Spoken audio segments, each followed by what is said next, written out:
Everyone is part of a bigger story. It's a bigger story than you can imagine. It's a big story about a really big God.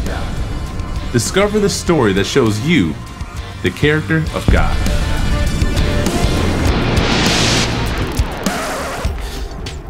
Hi there, I'm CJ, and this piece of glowing awesomeness is my Bible. It's pretty cool, huh? But it's set up just the same way as any other Bible. Whether you're picking it up off the shelf or checking it out on a tablet, it's all God's Word. One big book made up of 66 smaller books.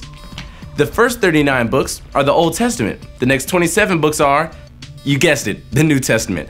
They start out with God sending His Son, Jesus, to earth. Every book in the Bible was recorded by someone who heard God's words and then did whatever it took to write them down. That's initiative. Seeing what needs to be done and doing it. And I've got 4 stories from the life of one amazing man that demonstrate how we can take initiative too. And we get started in the first chapter of the book of Nehemiah. Here, many of God's people have been captured and are living in a foreign land. One of them, a man named Nehemiah, serves the king. One day, Nehemiah gets news that the city of Jerusalem, where God's people lived, has nearly been destroyed. And the people still there are in trouble because the city wall is broken down. Nehemiah is so upset he can't even eat his dinner. See, he's moved to tears because he knows that something's got to change. But he's just one guy. What can he do? That's when he remembers to go straight to the top and ask God for help. Time to slide ahead to chapter 2. Here, Nehemiah's got a tough call to make. See, a lot of people know that Jerusalem's in trouble.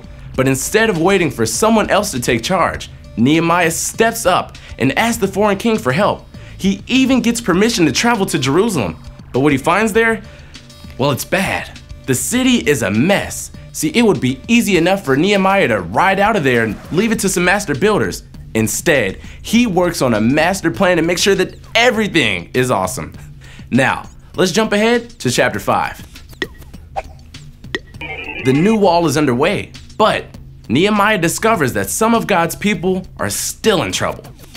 See, some folks don't have enough food to eat, and the people who do have plenty of grain are charging big bucks for it, way more than their neighbors can pay. It's an ugly situation that could tear God's people apart. Everyone's waiting for someone else to fix the problem until Nehemiah steps in to level the playing field.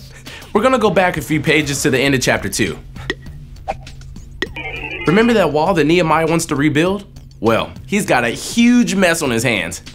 See, enemies are mocking him on every side. And his workmen? Well, they're priests and goldsmiths and perfume makers. Not exactly master builders, huh? But Nehemiah chooses to trust God to get them through. And 52 days later, well, you won't believe what's gone down, or rather, up. Everywhere he went, Nehemiah kept his eyes open. He saw what needed to be done and ask God to help him step up and make it happen.